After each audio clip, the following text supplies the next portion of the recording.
Hello students, my self P Pramod. आज मैं chapter 2 polynomials आपको बताने जा रहा हूँ। पॉलिनोमियल्स का मीनिंग सबसे पहले समझा जाए। पॉली मीन्स होता है मैनी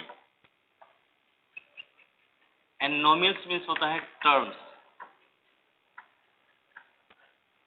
यानी वैसे एक्सप्रेशन जिसमें एक से अधिक टर्म्स हो। आप पॉलिनोमियल का डिफिनेशन को सबसे पहले क्लियर करें कि a function px of the form px equal to a0 plus a1 x1 plus a2 x square plus dash dash, यानी अब इसके आगे जाते हुए an to the an x to the power n is called polynomial. यहाँ पर आपको दो चीजों को ध्यान देना है कि हमें पॉलिनोमियल की पहचान करना है तो सबसे पहले क्या क्या हमें सही ढंग से जानकारी होना चाहिए। जो हमने यहाँ पर a0, a1, a2 a to the power n तो हमने यहाँ पर रिप्रेजेंट किया है, यह दोनों आपका एक रियल नंबर है, यानी a जो होगा हमेशा वह रियल नंबर। पिछले क्लास में, पिछले चैप्टर में आपने रियल नंबर के बारे में चर्चा किए था, तो आप लोगों को याद होगा कि मैंने बताया था कि रियल नंबर उसे कहा जाता है जो रेशनल और इरेशनल का कॉम्बिनेशन हो, यानी रेशनल नंबर और इरेशनल नंबर बन करके जो नंबर बनता है उसे हम लोग रियल नंबर कहते हैं। तो रियल नंबर में आपका whole number, fraction number, integers जितने भी हैं सब नंबर आता है। तो हमारा वह नंबर जो होना चाहिए, ए जो यहाँ पर रिप्रेजेंट कर रहे हैं वह नंबर आपका रियल नंबर, और कोफिशिएंट ऑफ वेरिएबल, यानी जो भी हमारे पॉलिनोमियल में वेरिएबल दिया हुआ रहेगा उस वेरिएबल का एक कोफिशिएंट होना चाहिए, एक कांस्टेंट नंबर होना चाहिए। और उसके बाद x1, x2, x3 से लेकर के x to the power n को हम एक वेरिएबल लेकर चलते हैं जो हमारा निगेटिव नहीं होना चाहिए, उसका पावर जो हो हमेशा पॉजिटिव होना चाहिए, और वह नॉन फ्रैक्शनल नंबर होना चाहिए, वह फ्रैक्शन के रूप में नहीं होना चाहिए। अब मैं आपको एग्जांपल से बताने जा रहा हूँ इस बातों को, जो मैंने बताया कि a1, a2, a3 से लेकर a to the power n एक रियल नंबर है और कोफिशिएंट ऑफ वेरिएबल है, और x1, x2, x3 एक नॉन निगेटिव नंबर और नॉन फ्रैक्शनल नंबर है। इसको एग्जांपल से आप समझेंगे तब जाकर के आपको क्लियर होगा कि आखिर पॉलिनोमियल की पहचान हमारा क्या है। अब इसको मैं मिटा करके आपको एग्जांपल के द्वारा बताने जा रहा हूं और ध्यान से समझेंगे।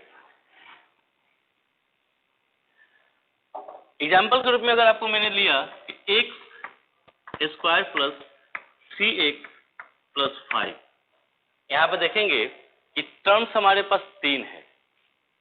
तीन टर्म्स की भी पहचान कैसे करना है कि कोई भी एक्सप्रेशन जो है कितने नंबर को लेकर के या किन किन कंपोनेंट्स को लेकर के बना उसको हम लोग टर्म्स कहते हैं। तो यहाँ पर हमारे पास टर्म्स हो जा रहा है तीन।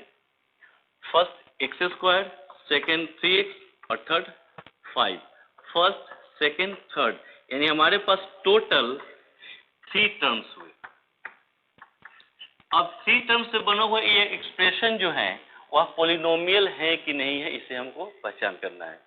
अब यहाँ पर सबसे पहले एक्स स्क्वायर प्लस 3x और प्लस 5 के बारे में अगर हम चर्चा करते हैं तो यहाँ पर एक्स स्क्वायर के कोफिशिएंट के रूप में आपका कोई ना कोई एक नंबर छुपा हुआ है। जब कोई भी नंबर नहीं है तो यहाँ पर 1 है, इस x का कोफिशिएंट 3 है और 5 हमारा कांस्टेंट टर्म है। वेरिएबल और कांस्टेंट की पहचान कि वेरिएबल जो होते हैं वह एक लेटर से रिप्रेजेंट किया जाता है, ए से लेकर के जेड तक को जो भी लेटर उसको हम वेरिएबल के रूप में इस्तेमाल करते हैं। और कांस्टेंट हमारा नेचुरल नंबर से बना हुआ है, उसमें आपका होल नंबर के रूप में 0 भी ले सकते हैं, रियल नंबर के रूप में -1 to -3 भी ले सकते हैं, यानी इंटीजर्स हैं तो वह रियल नंबर के रूप में ही इस्तेमाल किया जाता है। तो अब हमारे पास अगर x square plus 3x plus 5 है, हमारे पास 3 टर्म्स हैं और 3 टर्म्स में यह वेरिएबल एक्सप्रेशन जो है पॉलिनोमियल है कि नहीं है। तो आपका सबसे पहले देखना है कि x जो हमारा दिखाई दे रहा है उसका पावर क्या है। तो x के पावर के रूप में यहाँ पर 2 है, यहाँ पर x का पावर 1, यानी x का पावर जो होना चाहिए वो नॉन निगेटिव होना चाहिए, यानी x हमारा पावर के रूप में दिखाई दे रहा है पॉजिटिव, यानी वो निगेटिव नहीं है। दूसरा फ्रैक्शन के रूप में नहीं होना चाहिए, तो 2 हमारा होल नंबर के रूप में है। यहाँ पर x का पावर जो है 1 वो होल नंबर के रूप में है, और इस तरह के नंबर को हम लोग पॉलिनोमियल मानते हैं। दूसरा, x स्क्वायर हो प्लस √3x प्लस 5। यहाँ ध्यान देंगे कि हम रूट के रूप में लिए हैं जो रियल नंबर को लिए हैं, यानी इरेशनल नंबर।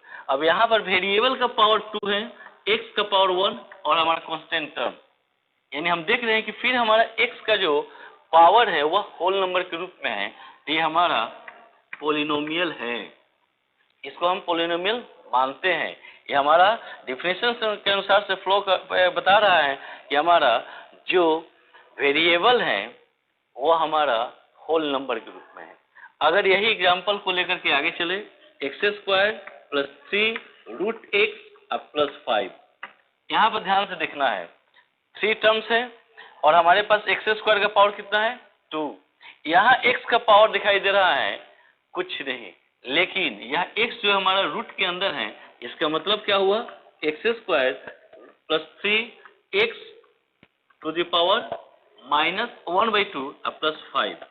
अभी इस कंडीशन में आप देखते हैं क्या कि हमारा जो x का जो पावर है वो फ्रैक्शन नंबर हो गया, जबकि हमारा नॉन फ्रैक्शन नंबर होना चाहिए, और इस कंडीशन में हमारा पॉलिनोमियल नहीं है। मैं बात को एक एग्जाम्पल को ध्यान से समझेंगे, इसलिए मैंने हर एग्जाम्पल को आगे ऊपर नीचे करके समझाने की कोशिश किया है कि आपको समझ में आ जाए कि आखिर इसको हम क्यों नहीं मानते हैं। यहाँ पर वेरिएबल के रूप में यहाँ 2 है, लेकिन यहाँ जैसे आगे बढ़ते यहाँ पर पावर के रूप में दिखाई दे रहा है फ्रैक्शन नंबर, इसलिए आपका यह पॉलिनोमियल नहीं है। अब x प्लस 1/x प्लस 5, यहाँ ध्यान देंगे x हमारा पावर के रूप में 1 है, यहाँ पर 1/x है, और 1/x को जैसे ही हम लोग इसके रेसिप्रोकल के रूप में लेते हैं तो ये हो जाता है x to the power -1 plus 5। पहला x का पावर पॉजिटिव है और दूसरा x का पावर जो हमारा निगेटिव नंबर हो गया, यानी वेरिएबल जो होना चाहिए वो नॉन निगेटिव होना चाहिए, और इस कंडीशन में यह आपका पॉलिनोमियल नहीं है। स्टूडेंट्स, पॉलिनोमियल की पहचान करने के लिए जो मैंने जो बेसिक बातें बताई है उसको ध्यान में रखना है। अगर वह बात आप जरा सा भी मिस करेंगे तो हो सकता है कि आपने किसे पॉलिनोमियल समझा और किसे नहीं समझा, कंफ्यूजन में आपका गलत हो सकता है। तो ओके, अब हमने यहाँ पर टाइप्स ऑफ पॉलिनोमियल्स बताने जा रहे हैं। टाइप्स ऑफ पॉलिनोमियल, ध्यान से इसको समझेंगे। अब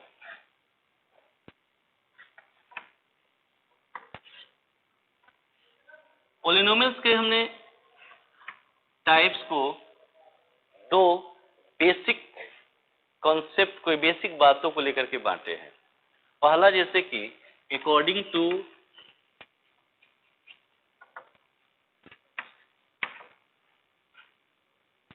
टर्म्स, एंड सेकंड है अकॉर्डिंग टू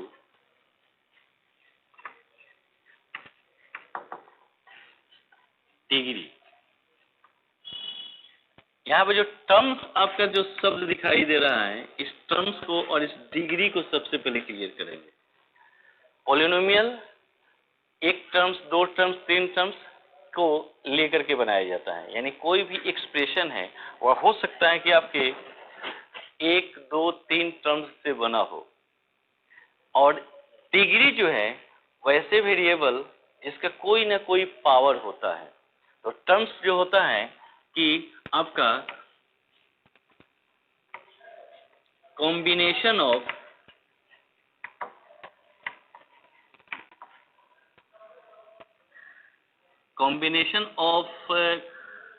क्या कहा है इसको, combination of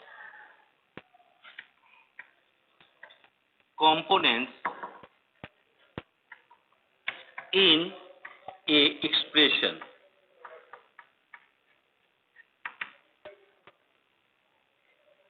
Combination of components is called expression, and each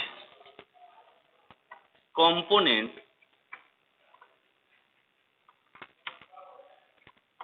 is called term. हम कुछ कंपोनेंट्स को जोड़ करके एक्सप्रेशन तैयार करते हैं, जैसे 3x + 5 + y। यहाँ पर हमने 3 टर्म्स लिया, ये प्रत्येक एक जो हुए कंपोनेंट्स हुआ, इसको मिला करके हमने बनाया एक एक्सप्रेशन, और प्रत्येक कंपोनेंट्स को हम लोग टर्म कहते हैं। इसके पिछले एग्जाम्पल में मैंने टर्म को बताया था कि किसे टर्म कहा जाता है। तो यहाँ पर फर्स्ट टर्म, सेकंड टर्म और एक थर्ड टर्म, और इस तरह से हमारे पास टोटल यहाँ पर 3 टर्म्स हुए। डिग्री जो कहा जाता है कि हाईएस्ट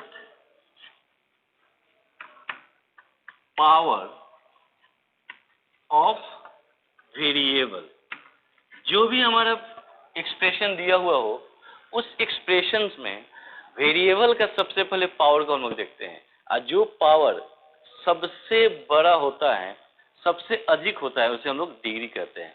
जैसे 3x⁵ + 5। यहाँ पर एक और मैं वेरिएबल ले लेता हूँ। अब 2 वेरिएबल वाला टर्म्स है। अब ये फर्स्ट x है और यहाँ पर सेकंड x। इस x का पावर कितना है 5, और यहाँ पर कितना है 1। तो हमारा जो बड़ा टर्म डिग्री हुआ, वो पावर हुआ वो 5 हुआ, यानी डिग्री हमारा बन गया क्या 5। तो हमने टर्म्स को और डिग्री को भी क्लियर किया, और टर्म्स और डिग्री को क्लियर करने के बाद में हम टाइप्स ऑफ पॉलिनोमियल्स के बारे में चर्चा करते हैं।